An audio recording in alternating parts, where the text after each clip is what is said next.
ಇನ್ನು ಹವಾಮಾನ ವರದಿ ಇಂತಿದೆ. ರಾಜ್ಯದ ಒಳನಾಡಿನಲ್ಲಿ ನೈಋತ್ಯ ಮುಂಗಾರು ಚುರುಕು. ಕರಾವಳಿಯ ಬಹುತೇಕ ಕಡೆ ಹಾಗೂ ಒಳನಾಡಿನ ಅಲ್ಲಲ್ಲಿ ಮಳೆಯಾಗಿದೆ.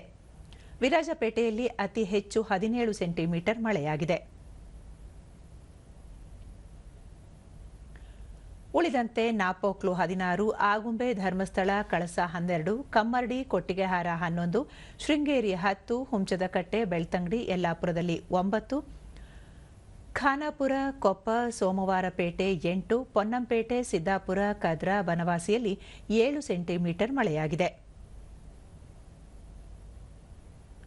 ಮುನ್ಸೂಚನೆಯಂತೆ ಮುಂದಿನ 3 ದಿನಗಳಲ್ಲಿ ರಾಜ್ಯಾದ್ಯಂತ ಹಗುರದಿಂದ ಸಾಧಾರಣ ಮಳೆ ನಿರೀಕ್ಷೆ.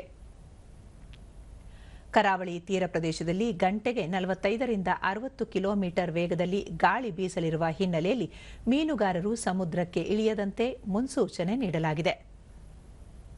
ಬೆಂಗಳೂರು ಸುತ್ತಮುತ್ತ ಸಾಮಾನ್ಯ ಮೋಡ ಕವಿದ ವಾತಾವರಣ, ಹಗುರದಿಂದ ಸಾಧಾರಣ ಮಳೆ ಸಾಧ್ಯತೆ.